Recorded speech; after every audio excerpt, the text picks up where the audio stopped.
Hello विद्यार्थी मित्रों, तमाરું स्वागत करूं છું। હું લાવું છું ધોરણ 10 ગણિત અને એની અંદર પ્રકરણ નંબર 4 દ્વિઘાત સમીકરણ। પ્રકરણ 4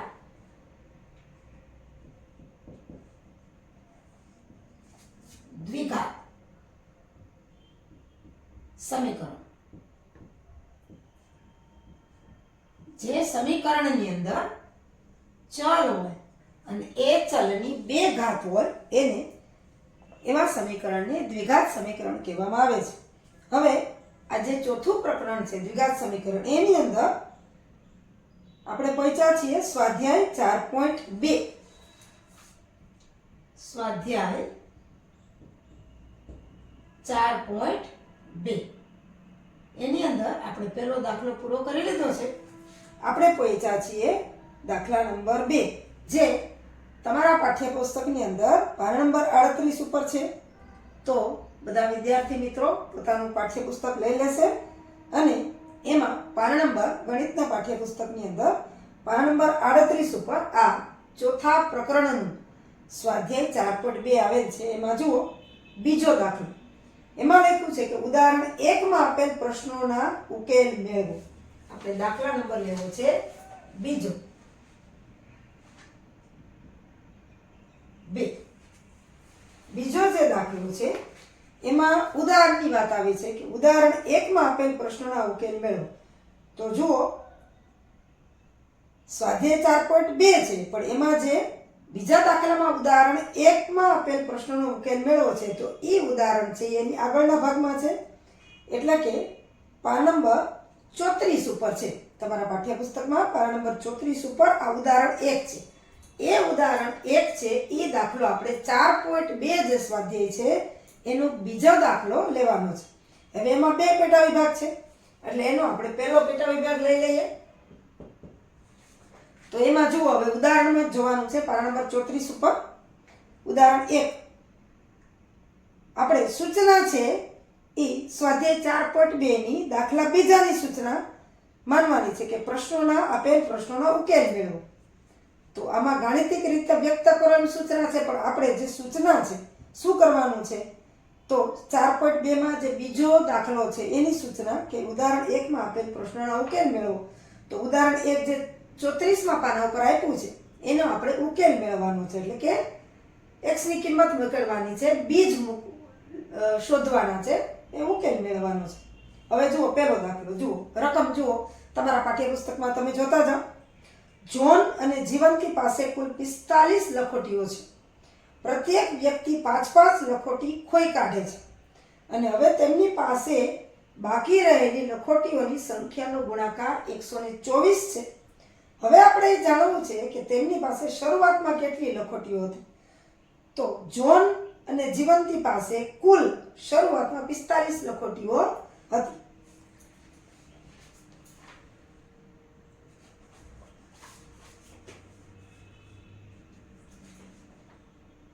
કુલ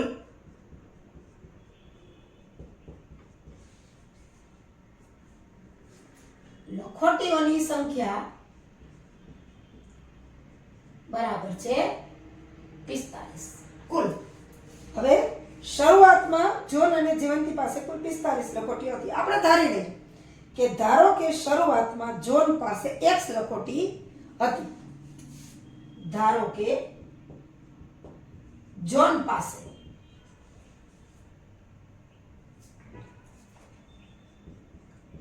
શરૂઆતમાં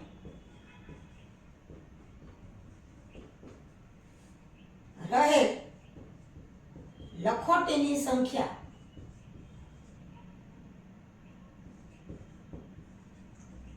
બરાબર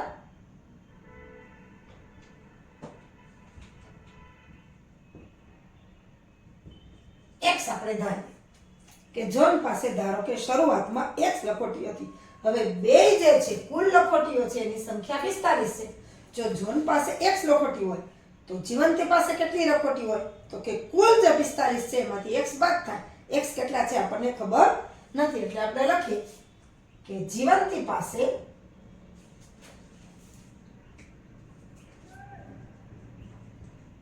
શરૂઆતમાં રહે લખોટીની સંખ્યા. હવે જુઓ, કુલ લખોટી છે 45, એમાં જોન પાસે છે x, તો 45 માંથી જોન પાસે જે છે એ લખોટી બાદ થાય. જોન પાસે કેટલી છે આપણને ખબર નથી, એટલે કે જોન પાસે x લખોટી હોય, કુલ 45 છે. જો જીવંતી પાસે શરૂઆતમાં રહેલ લખોટીની સંખ્યા થાય 45 ઓછા x, 45 માંથી 1 જાય એટલે બાકી રહેલી જીવંતી પાસે છે. હવે તેમની પાસે બાકી રહેલ લખોટીઓનો સંખ્યાનો ગુણાકાર 124 છે. પણ એની પહેલા એમ કીધું છે કે પ્રત્યેક વ્યક્તિ એટલે કે જોન અને જીવંતી 5-5 લખોટીઓ ખોઈ કાઢે છે.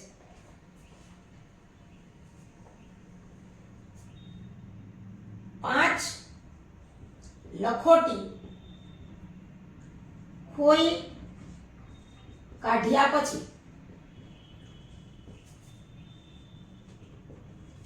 જોન પાસે રહેતી લખોટીની સંખ્યા. હવે જુઓ, જોન પાસે x હતી, 5 લખોટી અને ખોઈ નાખી છે, તો x માંથી 5 બાદ થાય, એટલી લખોટી 5 લખોટી ખોયા પછી જોન પાસે હોય. અને આગળ જોન પાસે પેલા x લખોટી હતી, 5 લખોટી ખોઈ કાઢ્યા પછી એની પાસે રહેતી લખોટી x ઓછા 5 જે હતી એમાંથી 5 બાદ કરવાની. તો એ જ રીતે જીવંતી પાસે પણ 5 લખોટી ખોઈ નાખે છે, એની પાસે કેટલી લખોટી હતી 45 ઓછા x, તો એમાંથી પણ 5 ખોવાઈ જાય છે. એટલે આપણે લખીએ કે 5 લખોટી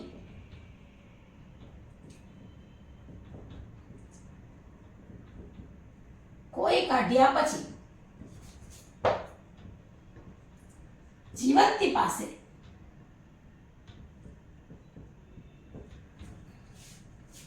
રહેતી લખોટીની સંખ્યા. જો જીવંતી પાસે કેટલી હતી 45 ઓછા x હતી, એમાંથી 5 બાદ થાય, એટલે આપણે લખીએ 45 ઓછા x, એમાંથી ઓછા 5, એટલે જીવંતી પાસે રહેતી લખોટીની સંખ્યા. આ કૌંસ આપણે છોડીએ હમણાં, તો 45 ઓછા x ઓછા 5. હવે જો આંકડાનો સાદુરૂપ આપી દે, 45 માંથી 5 જાય એટલે કે 45 માંથી 5 જાય એટલે 40 ઓછા x, એટલે જીવંતી પાસે રહેતી લખોટીની સંખ્યા 40 ઓછા x થાય.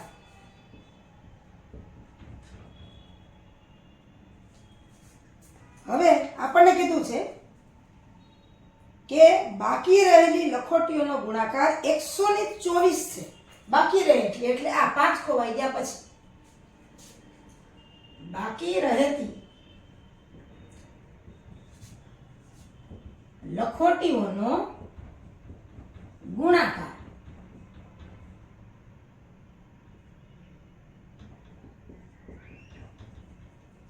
124 છે. એટલે આપણે એને ગાણિતિક સ્વરૂપમાં લખીએ એટલે કે x ઓછા 5 જોન પાસે રહેતી લખોટી, એવી જ રીતે જીવંતી પાસે રહેતી લખોટી, એટલે 40 ઓછા x બરાબર 124. હવે આના ઉપરથી આપણે દ્વિઘાત સમીકરણ મેળવવાનું છે.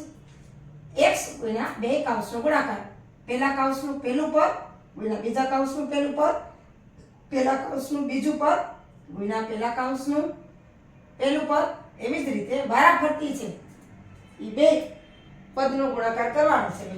x ગુણ્યા 40 એટલે 40x. હવે x ગુણ્યા ઓછા x એટલે ઓછા x ગુણ્યા x એટલે x નો વર્ગ.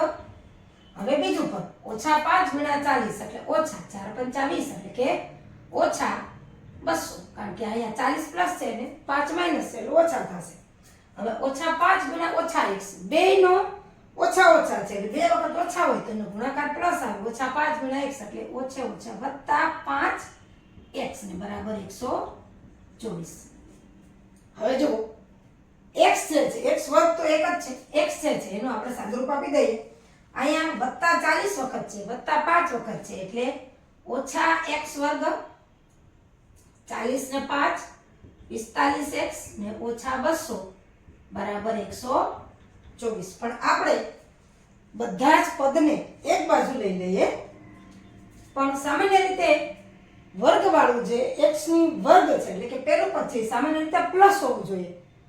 એટલે આ ત્રણે ત્રણ પદને આપણે સામે લઈ જશું એટલે એની નિશાની બદલી જશે અને x વર્ગ છે ચલ જે છે પેલું પદ છે એ પ્લસ થઈ જશે એટલે આ બધા પદને સામે લઈ જાય તો 124 તો હતા જ, ઓછા ના વત્તા x વર્ગ વત્તા 45 છે એને બદલે -45x અને -200 છે એને બદલે +200 બરાબર 0. મેં કાંઈ નથી કહ્યું, બધા જ પદને એક બાજુ લઈ લીધા છે. હવે આ સમીકરણને આપણે વ્યવસ્થિત રીતે ગોઠવીએ અને પછી એનો ઉકેલ મેળવશું. આપણને જે સમીકરણ મળ્યું એ આ પ્રમાણે છે કે 124 વત્તા x વર્ગ ઓછા 45x વત્તા 200 બરાબર 0.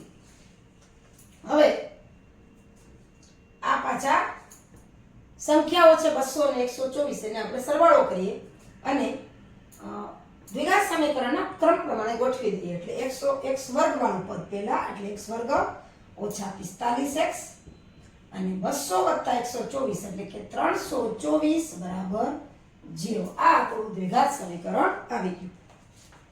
હવે આપણે કરીએ છીએ એ રીતે 324 ના એવા બે ભાગ પાડો કે જેનો ગુણાકાર અહીંયા એક જ છે એટલે 324 એકુ 324 ગુણાકાર 324 થાય અને સરવાળો અથવા તો બાદબાકી -45 થાય. તો આ જે મોટો આંકડો છે એના માટે તમારે અમુક યાદ જ રાખવા પડશે આંકડાઓ. 324 છે એના બે ભાગ પડે અને સરવાળો 45 થાય અને અહીંયા પ્લસ છે અને અહીંયા પાછું માઇનસ છે, ધ્યાન રાખજો, નિશાનીમાં ખાસ ધ્યાન રાખજો. તો હું તમને આંકડો આપું છું એ તમારે યાદ જ રાખવો પડશે. 36 અને 9 36 ગુણ્યા 9 કરો, જુઓ 36 ગુણ્યા 9 કરો, 9 છક 54 ને 4 વધ્યા 5 9 તેરી 27 ને 5 28 29 30 31 ને 32 બરાબર 124 અને ઓછા 9 ઓછા 36 એટલે એનો સરવાળો આવશે -45. એટલે આ રીતે આપણે સાદુરૂપ આપવું પડે. એટલે આ આંકડો યાદ જ રાખવો પડે. 36 અને 9 જેનો ગુણાકાર 324 થાય છે અને સરવાળો 45 થાય છે. પાછા બે માઇનસ લઈએ એટલે સરવાળો -45 અને બે માઇનસ પ્લસ એટલે ગુણાકાર 324. તો x વર્ગ 45 ના બે ભાગ પાડવા છે મારે, ઓછા 9x અને ઓછા 36x ને વત્તા 324 બરાબર 0. ઓછા 9 ઓછા 36 45 ની જગ્યાએ મેં ઓછા 9 ને ઓછા 36 લખ્યા. જો ઓછા 9 અને ઓછા 36 સરવાળો ઓછા 45 અને ગુણાકાર 36 ગુણ્યા 9 એટલે 324 અને ઓછા ગુણ્યા ઓછા એટલે સરવાળો ઓછા આવે પણ ઓછા ગુણ્યા ઓછા એટલે ગુણાકાર છે એ વત્તા થશે એટલે આપણું બીજ છે એ મળી જશે. એટલે જોઈએ તો આ ત્રણ પદ વાળું જે દ્વિઘાત સમીકરણ હતું એને આપણે ચાર પદની અંદર ફેરવું છે. હવે બે પદની જોડી બનાવી લો અને એમાંથી જે સામાન્ય નીકળે એ લઈ લેવાનું છે. હવે અહીંથી સામાન્ય નીકળશે બે માંથી x એટલે અહીંથી વધશે x બે વખત છે એક વખત નીકળી ગયા, એક વખત ને ઓછા 9. હવે અહીંયા આવો જ કાઉસ મારે લેવો છે. અહીંયા 36 આમાંથી પણ 36 સામાન્ય નીકળશે એટલે ઓછા 36 ને આવો જ કાઉસ એટલે કે x ઓછા 9 બરાબર 0 પણ ગુણાકાર કરી લેવાનો. x ગુણ્યા x એટલે x વર્ગ, x ગુણ્યા ઓછા 9 એટલે ઓછા 9x.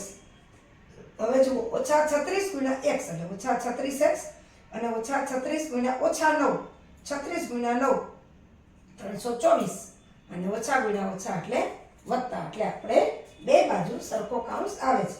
હવે આ બે જે કૌંસ સરખો છે ને એક કોર લઈ લ્યો એટલે કે x ઓછા 9, બીજી બાજુ અહીંથી વહેતા x ને અહીંથી વહેતા ઓછા 36 બરાબર 0, એટલે કે x ઓછા 9 બરાબર 0 અને x ઓછા 36 બરાબર 0. હવે x ની કિંમત કાઢીએ તો ઓછા 9 સામેની બાજુ જશે તો પ્લસ થશે, એવી જ રીતે ઓછા 36 પણ સામેની બાજુ જશે તો પ્લસ થશે, એટલે કે x બરાબર 9 અને x બરાબર 36. જુઓ આ બે ઉકેલ આવ્યા, આ બે ઉકેલ શક્ય જ છે. આ બંને ઉકેલ શક્ય છે. જો આપણે પહેલા શું ધાર્યું હતું કે જોન પાસે x લખોટી છે. જો x બરાબર 9 તો 45 ઓછા x બરાબર 45 ઓછા 9 બરાબર 36. હવે જો x બરાબર 36 તો શું થશે? તો 45 ઓછા x બરાબર 45 ઓછા 36 બરાબર 9, એટલે કે જો જોન પાસે 9 લખોટી હોય તો જીવંતી પાસે 36 હોય, અને જો જોન પાસે 36 હોય તો જીવંતી પાસે 9 હોય. બે ઉકેલ છે એ સાચા છે. આપણને કીધું હતું કે તેમની પાસે શરૂઆતમાં કેટલી લખોટીઓ હશે. જોન અને જીવંતી પાસે શરૂઆતમાં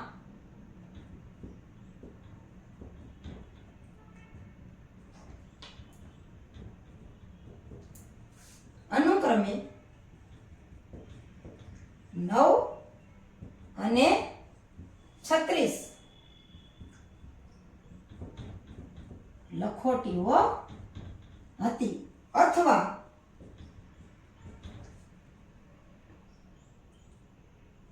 જોન અને જીવંતી પાસે શરૂઆતમાં અનુક્રમે 36 અને 9 લખોટીઓ હતી. બે જવાબ સાચા પડે છે, એટલે કે બે ઉકેલ સાચા પડે છે. જો જોન પાસે શરૂઆતમાં 9 હોય તો જીવંતી પાસે 36 હોય, અથવા જોન પાસે શરૂઆતમાં 36 હોય તો જીવંતી પાસે 9 હોય, અને આવી રીતના ઉકેલ છે એ આપણને મળે છે.